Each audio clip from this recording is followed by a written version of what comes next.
Voice of America के Washington Studios में खुशामदीद। मैं हूँ इरम अब्बासी और हमारे साथ इस वक्त मौजूद है minister for states and frontier regions and narcotics control. Welcome Shehryar Afridi Sahab, बहुत शुक्रिया टाइम देने का। इस वक्त जब हम बात कर रहे हैं तो साथ ही साथ राना सनाउल्लाह एक प्रेस कॉन्फ्रेंस भी कर रहे हैं जिसमें उनका ये कहना है, ये दावा है कि उनको जब गिरफ्तार किया गया तो रात भर तक उन्हें नहीं बताया गया कि उन्हें किस जुर्म में गिरफ्तार किया गया, और जब उन्होंने पूछा तो उनको ये कहा गया कि ऊपर से ऑर्डर आए हैं, और फिर अगले दिन जाकर उन पर मंशियात का पर्चा किया गया। क्यों? बिस्मिल्लाहिर्रहमानिर्रहीम। सबसे पहले आपका बहुत शुक्रिया। देखिए जी, हर आदमी को ये इख्तियार है कि वो जो भी whatever he or she has to share, they are entitled to give their own opinion। जहां तक बात है एंटी नारकोटिक्स फोर्स की, एक प्रोफेशनल फोर्स है जिसको मेजर जनरल हेड कर रहे, डायनामिक टीम है, उसकी परफॉर्मेंस एग्जाम्पलरी है, यूएनओडीसी उसको अपलॉड करती है। पूरी दुनिया में पाकिस्तान का जो रोल रहा है स्पेशली अगेंस्ट ड्रग्स, उसमें पिवटल रोल इन्हीं का है, एएनएफ का है। ये कोई बहन स्टोरी और आगे पीछे पुरानी सोच और पुरानी रीत जो थी कि किसी को ह्यूमिलिएट करना, बुली करना, ना तो हमारी सोच है। इदारे आज़ाद हैं और सबसे बढ़कर ये कि इंशाल्लाह केस ऑलरेडी कोर्ट में है, हाई कोर्ट ने उनको बेल दी है और आगे जाके इसको इंशाल्लाह हम सुप्रीम कोर्ट में लेके जा रहे हैं। कौम के सामने सारा कुछ आ जाएगा। ना प्राइम मिनिस्टर ने, ना मैंने, ना किसी और ने रेड की है, ना अरेस्ट की है। एंटी नारकोटिक्स फोर्स एक professional force, intelligence based operation हुआ, फैसलाबाद में एक बंदा पकड़ा गया, उससे आगे लीड्स मिली, और आज जहां पे हम खड़े हैं 4 जैन से इंशाल्लाह उम्मीद है ये ट्रायल जब शुरू होगा तो मेरे रब के फजल से तमाम चीजें कौम की और सबके सामने आ जाएंगी कि कौन सच बोल रहा है, कौन झूठ बोल रहा है, असल हकीकत क्या है। देखिए मिनिस्टर साहब, क्योंकि अदालत को उम्मीद तो नहीं, एविडेंसेस चाहिए होते हैं। आपके पास 6 महीने थे, अगर आपके पास एविडेंसेस थे तो वो पेश क्यों नहीं किए गए? राना सनाउल्लाह की अपनी बीवी कह रहे हैं कि वो 6 माह जो उन्हें गुजारे जेल में, और आपने शवाहिद, आपके इदारों ने शवाहिद पेश नहीं किए, तहक़ीक़ाती अमल जो है उसमें शवाहिद अगर सामने नहीं आए तो उनको 6 महीने अंदर क्यों रखा गया? It's a $1 billion question. अब जरा थोड़ा सा लॉ को स्टडी करते हैं। जब भी कोई शख्स अरेस्ट होता है फॉर ड्रग्स, 17 दिन के अंदर, विद इन 17 डेज, तमाम सबूत, तमाम शवाहिद जो कुछ है वो आप कोर्ट में जमा करते हैं। On the 18th day trial शुरू होता है। अब आप ये देखिए कि Rana Sanaullah minister for law रह चुके हैं और मुख्तलिफ ओहदों पे रह चुके हैं। कौन सी ऐसी वजह बनी कि अभी भी 4 जैन को हमने कहा कि डे टू डे ट्रायल हो ताकि ट्रायल शुरू हो। ये तमाम सबूत जो भी हमने 17 दिन के अंदर जमा किए, ये तो ड्यूरिंग ट्रायल होंगे। और फिर सवाल नंबर 1 ये है कि सीएनएस कोर्ट ने इनकी बेल को रिजेक्ट किया। इन्होंने वही ग्राउंड्स लेके हाई कोर्ट लेके गए, हाई कोर्ट ने से इन्होंने खुद विड्रॉ किया, फिर दोबारा हाई कोर्ट गए, और ये तमाम प्रोसेस में डिलेइंग टैक्टिक्स, ये कि आज वकला की हड़ताल है, आज इस तरह डिफेंस काउंसिल आज पेश नहीं हो सकती, ये तमाम चीजें मैं आपको कल हमारी जो लीगल टीम थी, जो एएनएफ की प्रोसिक्यूशन टीम थी, उसने डिटेल एक प्रेस कॉन्फ्रेंस की है, आप उसको उठा लें। और इसके बाद मेरी इस इंटरेक्शन के बाद मैं आपको सजेस्ट करूंगा कि आप मेरी लीगल टीम, क्योंकि मिनिस्टर या प्राइम मिनिस्टर ने अदालत में केस नहीं लड़ना होता, वो तमाम सबूत, तमाम शवाहिद, तमाम चीजें प्रोसिक्यूशन टीम करती है, कोर्ट में करती है, मीडिया पे या आगे जाके इन चीजों, क्योंकि ये सब जुडिस है, ये चीजें डिस्कस होनी भी नहीं चाहिए। ये बताइए कि जब अभी राना सनाउल्लाह खुद कह रहे हैं कि जब भी आप एएनएफ का केस देखते हैं तो आप वहाँ पर जो ऑन स्पॉट विटनेसेस होते हैं उनसे बात की जाती है। इस मुकदमे में क्यों सारे विटनेसेस सरकारी मुलाजिम हैं एएनएफ के? देखें, again I must appreciate you, it's a $1 billion question. पूरे पाकिस्तान के माजी के हुकूमतें और उन हुक्मरानों से मेरा सवाल है कि पूरी दुनिया में पाकिस्तान के बारे में एक परसेप्शन है ड्रग की, जिसने पाकिस्तान के इमेज को बुरी तरह खराब किया है। पाकिस्तान पर इल्जामात लगते हैं और उससे रिलेटेड एक इदारा एंटी नारकोटिक्स फोर्स, उसकी कैपेसिटी बिल्डिंग क्यों नहीं की गई? उनको state of the art technology क्यों नहीं दी गई? उसकी तादाद 2900 है, 29 पुलिस स्टेशन है, 22 करोड़ के लोगों के लिए सिर्फ 2900 लोग। मुझे अब मेरा बताइए कि अगला सवाल ये है विटनेसेस कि जो थे वो इस सरकारी एंटी मुलाजिम नारकोटिक्स क्यों थे? फोर्स, सुन ले जरा, जी। एंटी नारकोटिक्स फोर्स के ये जवान जब इंटेलिजेंस बेस्ड ऑपरेशन करते हैं तो ये खुद गवाह इसलिए होते हैं कि इन्होंने अरेस्ट की होती है, लेकिन और फिर fair इसीलिए trial कैसे होगा? यूनिटी और बाकी तमाम इदारे अपलॉड करती है, इसीलिए इनकी प्रोसिक्यूशन रेट मोर देन 95% है, और पूरे पाकिस्तान में इनकी क्रेडिबिलिटी क्या दुनिया में इंटैक्ट है। 2900 के लोगों में सिवाय वो लोग जो माली, ड्राइवर या चौकीदार है, सपोर्ट स्टाफ के अलावा बाकी जितना भी स्टाफ है और जो ऑन फील्ड होता है, मेजॉरिटी अदालतों के चक्कर काटते हैं। क्यों ईएनएफ को वेल इक्विप्ड नहीं किया गया? उनमें तमाम वो चीजें प्रोवाइड नहीं की गई जिससे ये सवालात ना जन्म लेते जो आज ले रहे हैं। और ये जवान कौन है? ये पाकिस्तान के वो जवान है जो लॉ एंड ऑर्डर के लिए और खासकर अगेंस्ट दिस मैनेस अपनी जानें कुर्बान करते हैं। और इनमें ये मॉरल करेज है कि जितना बड़ा ओहदा क्यों ना हो, ये उनके खिलाफ एक्शन लेते हैं, और ये एक्शन जब नहीं लेंगे तो फिर आपके मुल्क की परसेप्शन क्या बनेगी? अगर ये लोग डरे रहेंगे, और आम आदमी बड़े लोगों के खिलाफ गवाही किस मुआशरे में देता है? आप ये भी तो देखें, अब बड़े लोग और ये जो ओहदे वाले, ये तो अगलों को अपना गुलाम समझते हैं, स्लेव समझते हैं। मिनिस्टर ये इसीलिए बताइए ना होता तो ये लोग एक्सपोज ना होते। जी, ये बताइए कि राना सनाउल्लाह ने भी ये भी कहा कि 15 किलो हेरोइन गोदाम से लाई गई थी। वो चाहते हैं कि जुडिशियल इंक्वायरी कराई जाए। क्या आप इसकी हिमायत करते हैं? बिल्कुल, जो कुछ, everything, we are open for everything. इंसाफ होना चाहिए। देखिए, मैं एक पॉलिटिकल वर्कर हूं, मेरी किसी के साथ कोई ज्यादतियात नहीं है। जहां तक बात है इंसाफ की, इंसाफ होना चाहिए।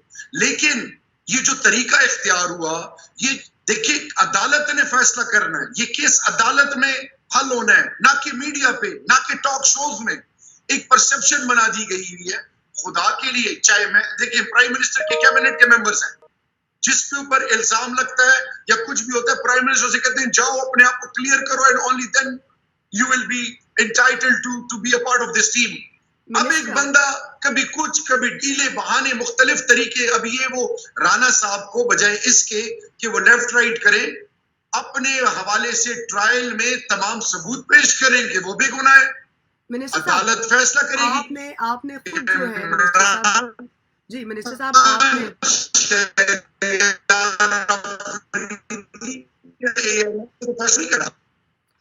मिनिस्टर साहब ये बताइए कि आपने खुद ही वीडियो और फुटेज का फ़र्क बताकर, या उससे पहले जब अरेस्ट भी हुई तो आपने कहा कि आपके पास वीडियो है, फुटेज है, ये कॉन्ट्रडिक्शन या ये जिसे कहते हैं कि कंट्रोवर्सी तो आपने खुद भी क्रिएट की ना। आप एक काम करें, आपके पास आप जरा होमवर्क करें, आप जरा होमवर्क करें। मेरे जितने भी टॉक शोज हैं, जितनी भी प्रेस कॉन्फ्रेंसेज हैं, नेशनल असेंबली की स्पीच है, सेनेट की स्पीच है, उन तमाम चीजों को उठा लें। एक चीज मैं कहता रहा कि तमाम सबूत, जैसे मैं कह रहा हूं 17 डेज के अंदर, along with that footage that was given to the court. अब कि ये वीडियो फलाना, ये चीजों को कंफ्यूज करना है। Let's not go into that debate और डिटेल्स। अदालत ने फैसला करना है हर चीज, और डिफेंस काउंसिल ने वो तमाम चीजें ऑलरेडी एक्सेप्ट की हुई हैं। वो जो फुटेजेस हैं, वो सेफ सिटी और आगे पीछे, वो तो ऑलरेडी उसका हिस्सा है। वो तमाम चीजें अदालत को दे दी गई हैं। जब ट्रायल शुरू होगा, गवाहान, वो तमाम चीजें, अब ये चीज शुरू नहीं हुई तब मीडिया पे ये तमाम चीजें दे। ये तो सवाल उन एंकर से होता है कि आपने क्यों नहीं एक्सप्लोर किया? आपको पता करना चाहिए था डिटेल्ड तमाम चीजें। बिकॉज सबसे बड़ी बात यह है कि ये, जैसे मैं अभी आपको सजेस्ट कर रहा हूं कि मेरी जो लीगल टीम है, प्रोसिक्यूशन टीम एएनएफ की, उनसे आप डिटेल में एक इंटरेक्शन करें। आपको तमाम लीगल एस्पेक्ट्स और वो तमाम चीजें आपके सामने रख देंगे इंशाल्लाह। मिनिस्टर ये बताइए कि अगर आपकी हुकूमत इंसाफ के तकाजे पूरे नहीं करेगी तो ये तासुर पुख्ता तो होगा कि पॉलिटिकल विक्टिमाइजेशन हो रही है। तो इसीलिए देखिए जी, जी आप सवाल पूरे कीजिए। जी, मैं ये पूछना चाह रही थी कि अगर आप एएनएफ के अपने ही, जैसे हमने बात की, अगर वही अपने तहकीकात करेंगे और वही गवाही भी देंगे, तो फिर कैसे लोग ये ना समझें कि पॉलिटिकल विक्टिमाइजेशन हो रही है? देखें, नंबर एक, इरम, ये तो शुक्र है कि आज इस मुल्क में ये डिबेट चल पड़ी है। ये जो अब तक पाकिस्तानी पकड़े जाते रहे हैं, उनकी तो किसी ने बात नहीं की। राना सनाउल्लाह यानी कोई मिनिस्टर होगा, ओहदे पे रहेगा, उसको इंपॉर्टेंस दी जाएगी, उसके लिए सब एक्टिवेट होंगे, सब बचाने के लिए आएंगे, यानी आम इंसान और आम पाकिस्तानी की कोई वैल्यू नहीं। Number one. Number two, anti narcotics force as an institution, पहले लोगों ने कैपेसिटी बिल्डिंग क्यों नहीं की? क्यों वो तमाम जरूरियात जो एएनएफ की थी इस क्यों नहीं की गई? ये मेरा दूसरा सवाल। तीसरा सवाल, तहरीके इंसाफ, इमरान खान ने ना नैब के केसेस इनके खिलाफ बनाए, ना इमरान खान ने इसको पकड़ा। ये कोई पीटीआई की टीम थोड़ी है कि अगले को अरेस्ट कर दिया, जी इसको अरेस्ट करो, उसको ना करो। हुकूमत इंटेलिजेंस बेस्ड ऑपरेशन कौन करता है? पीटीआई तो नहीं करती। ना इमरान खान ना शहरियार अफरीदी डिक्टेट करता है एएनएफ को। मैं पहले ही बता चुका हूं कि major general RD Punjab is a brigadier officer कैसे बनता है? उसके अंडर ऑफिसर्स हैं। मेरा सिपाही से लेकर जितने भी लोग हैं मुझसे सवाल करते हैं कि सर आप इंसाफ की बात करते हैं, हम जब बड़े लोगों पे हाथ डालते हैं हमें जलील किया जाता है, हमें डराया जाता है। क्या आप खड़े होंगे? तो इंसाफ का तकाजा ये है कि अगर शहरियार के खिलाफ इल्जाम लगे, उसको अदालत में जाके, जैसे इमरान खान ने एक एक रुपए की मनी ट्रेल दी, आए बाएं शाई नहीं किया, किसी के पीछे सहारा नहीं लिया। आज मेरा सवाल यह है कि जिस पर मुनशियात का इल्जाम लगे, ईएनएफ की क्रेडिबिलिटी इंटैक्ट है, पूरी दुनिया उसको एक्नॉलेज करती है, पाकिस्तान के अंदर लीगल सिस्टम इनकी क्रेडिबिलिटी इंटैक्ट है। सबसे बड़ी बात ये कि इस वक्त बात हो रही है मुनशियात की, तो मुनशियात के हवाले से अदालत तमाम चीजों को सामने रख के जो फैसला देगी, अदालतों का हम एहतराम करते हैं, उसके बेस पे डिसीजन होगा। इसको इतनी हाइप देना, ये देखिए लोग पकड़े जाते हैं, अरेस्ट होते हैं, लेकिन मुझे समझ से बालातर है कि इस वक्त मीडिया का और हर किसी का ये क्यों प्रायोरिटी बन गई? इसलिए कि शायद कोई राना सनाउल्लाह है, तो वो प्रायोरिटी जो आम लोगों के बच्चे जो मर रहे हैं, जो कब्रिस्तानों में, नालियों में, रोडों पे, पुलों के नीचे जो ड्रगीज बने हुए, जिनकी नस्लें तबाह हो रही हैं, जिनके माँ बाप जलील हो रहे हैं, उनके बारे में तो कोई बात नहीं कर रहा। इससे पहले इसी मुल्क के खिलाफ तो कोई नहीं बोला। आज जब बोलने की बात आई, आज जब बड़े बड़े लोगों पर हाथ डाला जा रहा है, जब वो लोग इसमें इन्वॉल्व है तो उनको पकड़ा जा रहा है, तो उसको कंट्रोवर्शियल किया जा रहा है। I fail to understand this logic, and all I would suggest you, Iram, you are living in a developed world, lying under oath, perjury. Bill Clinton, if he is not above law, the same applies here, and it is the belief of Imran Khan and our government that nobody is above law. So privacy of law is the need of the hour, and no compromise on that. ये बताइए minister कि लगभग 2 दहाइयों बाद क्यों एक फौजी अफसर ने राना सनाउल्लाह के खिलाफ एफआईआर काटी? मतलब उनका नाम है, उन्होंने एफआईआर दर्ज कराई। इरम, ये मेरा काम नहीं है, क्योंकि ये 2 इदारे नहीं कर सकता। हमने जब पुलिस रिफॉर्म्स किए केपी में, तो पहली चीज जो आईजी साहब को, उस वक्त के दुरानी साहब को प्राइम मिनिस्टर ने कहा कि मैं, मेरा चीफ मिनिस्टर, कोई भी आपके काम में इंटरफेयर नहीं करेगा, कोई एमएनए एमपी इंटरफेयर नहीं करेगा। बतौर मिनिस्टर फॉर नारकोटिक्स मैं इंटरनल अफेयर्स में इंटरफेयर नहीं करता। मेरा काम है उनको फैसिलिटेट करना, उनको पीस ऑफ माइंड देना, उनको जहां जहां पे जरूरत है वहां पे तमाम चीजें प्रोवाइड करना। उनके मैन पावर की कमी है, उनकी कैपेसिटी बिल्डिंग है, उनके जो कंस्ट्रेंट्स हैं कैबिनेट में उठाना, उनका हल ढूंढना। मेरा काम ये नहीं कि पर्चा तुम काटो या फलाना ये करो, उनका अपना सिस्टम है, उस सिस्टम को सामने रख के नीदर मेरा नॉर प्राइम मिनिस्टर का किसी का रोल नहीं है। सो ये कहना कि जी इसने काटा उसने काटा, it is the sole prerogative of ANF, and who is taking care of that? The responsible concern major general along with उनके जो पंजाब के और पूरे पाकिस्तान के 9 ब्रिगेडियर्स हैं, उसमें जो आरडीज हैं, they are the right ones to do the needful according to the concerned law and concerned जो भी फ्रेमवर्क है, लीगल फ्रेमवर्क है। मिनिस्टर, सवाल ये नहीं है कि मैं पूछना ये चाह रही हूँ कि सियासी नौयत के केस में इदारों को मुलविस क्यों किया जा रहा है? देखिए, सियासी क्या कल को शहरियार या XYZ कोई गलत काम करें और उनका किसी पार्टी से ताल्लुक है तो वो सियासत बन जाए? क्या अंबिया कराम कानून से बालतर थे? मेरा सवाल ये है कि जब खुलफा राशिदीन कानून से बालतर नहीं थे, हजरत अली रजी अल्लाह तआला अन्हु शेर खुदा लेकिन ये एक लाहौर ढाल हाई के कोर्ट लिए खुद कह रही है कि एक मिनट एक ढाल अदालत में काजी कजा के सामने पेश हुए और उनके खिलाफ फैसला हुआ। उन्होंने तो ये नहीं कहा कि भाई ये इसको रंग क्यों दिया जा रहा है, शायद ये कोई साजिश हो। इन चीजों में पढ़ने के बजाय इराम, यूरोप और अमेरिका और आज चीन जो जहां पे पहुंच गया है, जहां पे अकाउंटेबिलिटी और रूल ऑफ लॉ पे कोई कॉम्प्रोमाइज नहीं है। आज पाकिस्तान का सबसे बड़ा मसला ये कि गरीब के लिए कवानीन बने, गरीब को जलील करो, रुसवा करो, और जो ओहदे रुतबे वाला है उसके लिए लोग भी आ जाते हैं, दुनिया भी उनको सपोर्ट करती है। मेरा सवाल ये है कि जब कोई बच्चा यतीम होता है उसके प्रॉपर्टी राइट्स कौन खाता है? बाहर से लोग आते हैं, अपने खाते हैं। जब कोई बच्चा चाइल्ड अब्यूज जिसका होता है उसको अपने लोग जलील करते हैं, फिर वो गलत हाथों में जाता है। फॉर हेवन सेक, हमने ये जो मिथ बनाई है सियासतदानों की, लीडरों की, जिनकी अब बुत परस्ती करते हैं, इसकी नफी का नाम है नया पाकिस्तान, इसकी नफी का नाम है मदीना की रियासत, इसकी नफी का नाम है इमरान खान। हमारे लिए सब बराबर है। PTI के कैबिनेट में कोई बंदा हो, कोई पार्लियामेंटेरियन हो, कोई भी कानून से बालतर नहीं। इसको हम ये इस डायनामिक्स में नहीं देखते कि ये पॉलिटिकल है। हमारे दरवाजे खुले होते हैं। GUI, ANP, Peoples Party, PMLN, किसी का बंदा जिसके साथ जाती हो रियासत उसके साथ खड़ी होगी, हमारा ईमान। ये बताइए कि आपकी पार्टी पर ये इल्ज़ाम लगाया जाता है कि जब अदालत आपकी मर्ज़ी का फ़ैसला दे तो आप अदालत का तकद्दुस मानते हैं, और जब वो आपकी मर्ज़ी का फ़ैसला ना दे तो फिर आप उन्हीं अदालती फ़ैसलों के खिलाफ मीडिया पर बात करते हैं, अपनी प्रेस कॉन्फ्रेंस में बात करते हैं। मुझे हंसी आ रही है।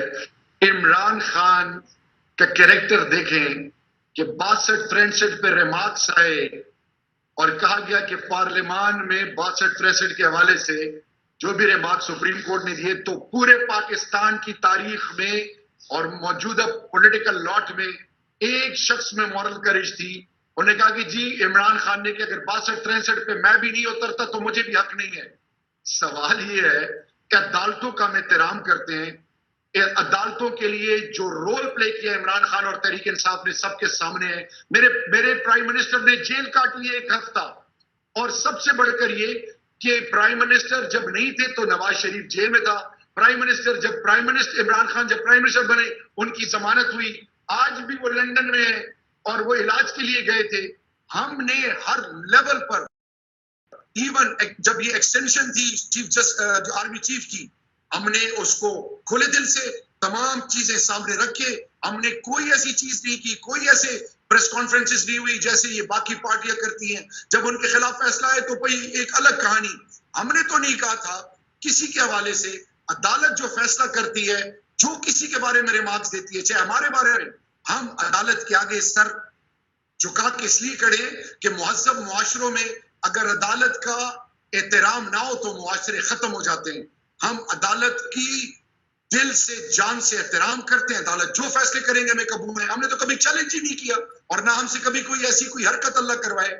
मिनिस्टर ये बताइए, क्या आपके ख्याल में साबिक फौजी आमिर परवेज मुशर्रफ ने आइन मुअत्तल किया? देखें इरम, मेरी किताब में और कानून में rule of law, supremacy of law, इस पे कोई कॉम्प्रोमाइज नहीं है, and I am no one to decide that. देखें, इसीलिए जज, इसीलिए शरीयत, इसीलिए आज का कानून, चाहे किसी दुनिया में कानून है, वो यकतरफा बात सुन के फैसले नहीं करता। दोनों साइड से फैसले बातें सुनी जाती हैं और फिर मेरिट पे फैसला होता है। ना तो मैं जज हूं, ना मैं ज्यूरी हूं। देखिए, जब तक एक चीज बगैर तहकीक, रसूल करीम सल्लल्लाहु अलैहि वसल्लम की मुस्तनद हदीस मुबारक है, बगैर तहकीक के बात को आगे बढ़ाना झूठ के सिमरे में आता है। मैं भी बुतान लगा लूं both sides of the story, ना तो मैं वकील हूं। दोनों साइड की स्टोरी सुनने के बाद जब आपको तमाम चीजों का क्लियर हो जाए फिर आप वर्डिक्ट दे सकते हैं। मैं कैसे किसी के बारे में वर्डिक्ट दे दूं?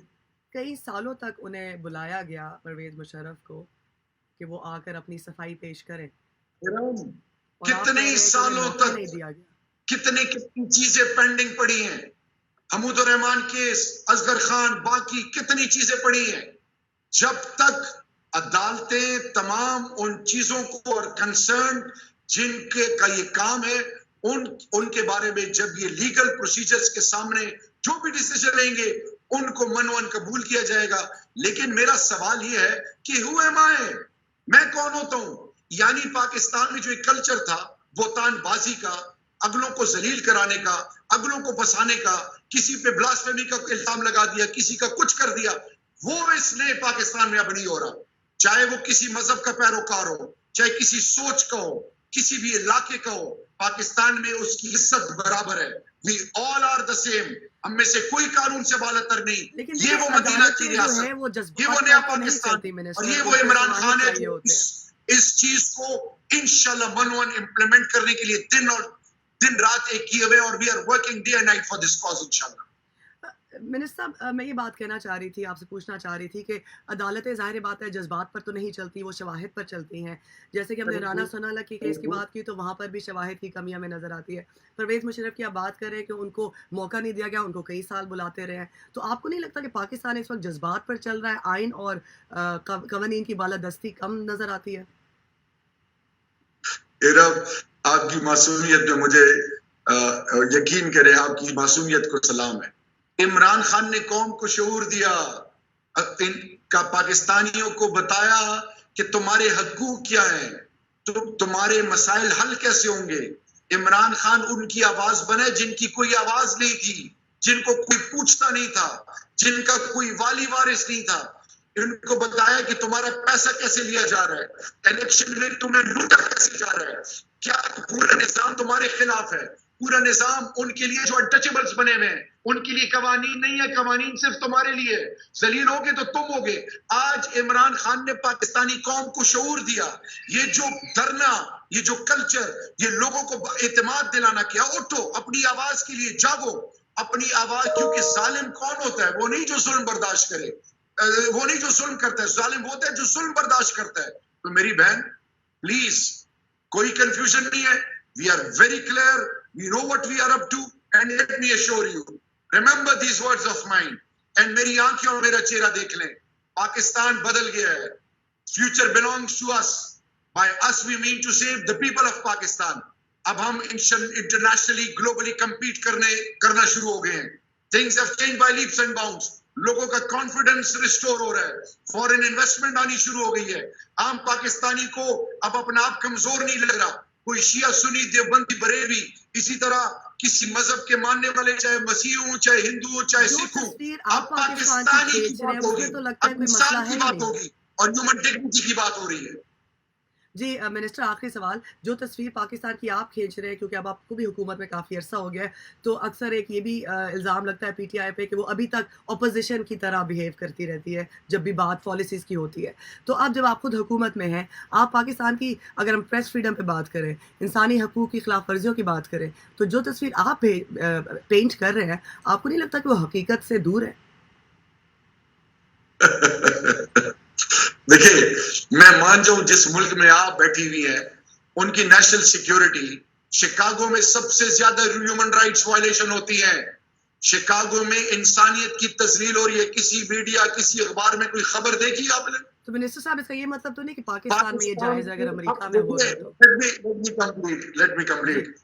पाकिस्तान के बारे में कोई क्या परसेप्शन रखता है, वो अपनी जगह उसकी वैल्यू जरूर है, लेकिन मैं बाहर से सबको छोड़ के पाकिस्तान आया हूं। मैं अभी GRF करके आया हूं, मैं उससे पहले मुख्तलिफ ममालिक में जाता रहा हूं। जो कॉन्फिडेंस पाकिस्तानी डायस्पोरा का और ग्लोबली पाकिस्तान का जो परसेप्शन बदला है, दुनिया अब पाकिस्तान लोगों के मुल्कों के बीच में मीडिएटर का रोल प्ले कर रहा है। पाकिस्तान, अमेरिका जो हमें क्या, we were kept at arm's length, we were totally, मतलब हमारी वो जो ओवरऑल एक अजीब और गरीब तरीके से हमें ट्रीट किया जा रहा था। वही डोनाल्ड ट्रंप इमरान खान से तालिबान और अफगानिस्तान के अमन की, इसी तरह कतर और सऊदी, कतर और UAE, ईरान और सऊदी, इसी तरह यमन। इमरान खान वो लीडर बन गया, लोगों का एतमाद बढ़ रहा है, लोगों का कॉन्फिडेंस, और यही वजह है कि इन्वेस्टर्स आ रहे हैं। पाकिस्तान की बदतरीन इकोनॉमिक जो हालात मिले थे, अब IMF को देख ले, वर्ल्ड बैंक को देख ले, मूडीज को देख ले, इस तरह अब दुनिया पाकिस्तान को पाकिस्तान को 2020 के लिए है कि वो टूरिस्ट FATF में ब्लैक लिस्ट हो सकता जी है अगर पाकिस्तान में जी फैटफ में यही टर्की था, यही मलेशिया था। फैटफ में इरम आपको बताऊं, लोग पहले पाकिस्तान के बारे में ये परसेप्शन रखते थे कि खुदा ना खास्ता आज गया कल गया। अब पाकिस्तान डेटाबेस में वो इनोवेशन आर्टिफिशियल इंटेलिजेंस में कर गया है कि अब हम दुनिया को, खासकर इंटरपोल हमसे अब सीख रही है। हमने दुनिया के लिए मनी लॉन्ड्रिंग के लिए, इसलिए ड्रग्स के हवाले से वो वेबसाइट्स बनाई है। आपकी बात दुनिया पाकिस्तान को सीरियस नहीं है। अब हम हिंदुस्तान को एक्सपोज कर रहे हैं, उन तमाम कौमों को एक्सपोज कर रहे हैं जो पाकिस्तान को अंडरमाइन कर रहे हैं। पाकिस्तान का जो लाजवाल रोल रहा है fighting the biggest war on land, किसी ने बात नहीं की। 80,000 लोगों ने कुर्बानी दी, किसी ने बात नहीं की। First line of defence against drugs है, किसी ने बात नहीं की। पीस कीपिंग फोर्स में पाकिस्तान की लाजवाल कुर्बानी, किसी ने बात नहीं की। आज दुनिया पाकिस्तान इस तरह रेफ्यूजीज अनप्रेसिडेंटेड 40 साल 4 दिहाइयों से अब पाकिस्तान का असल चेहरा दुनिया के सामने आ रहा है। Pakistan is a country to be given due respect now through best practices, through ethical approach. और ये वो लोग आज बातें कर रहे हैं जिन्होंने 35, 30 साल इक़्तिदार में रहे, अपनी जेब तो जरूर भरी, पाकिस्तान को मकरूज किया। हमने 14.7 बिलियन के करीब कर्जे वापस कर दिए हैं। ट्रस्ट डेफिसिट जो था वो खत्म हो गया है। लोग निकल रहे हैं, लोग ओवरसीज पाकिस्तान आने शुरू हुए हैं। मेरी बहन और आप कह रही हैं कि आप अलग पिक्चर दूर से सोशल मीडिया पे अपनी कमेंट्स देना, दूर से कमेंट्री बड़ी अच्छी होती है। आए उन जालिम के बीच में जो लोगों को जलील करते हैं, उनके सामने खड़े हो। अपना ओपिनियन देना बड़ा आसान है, मैदान में जाएं जहां पे लोग जलील हो रहे हैं। क्या मेरे बच्चे नहीं, क्या मेरे ख्वाहिशात नहीं, क्या मेरा फौज उसके ख्वाहिशात नहीं, वो क्यों अपनी जान की कुर्बानी दे रहा है इस धरती माँ के लिए? We have made a commitment that no more compromise on Pakistan. We won't listen, do more and any stuff which has ultimately bullied Pakistan. Now the world has to listen to us, and through best practices, through positive approach, we have made a commitment with Allah that Pakistan will be remembered and Pakistan will become an example for the countries and the coming generations, inshallah, across the globe. This is the commitment and this is what we are working for. Minister, thank you so much for being with us. Thanks for your time. Honor.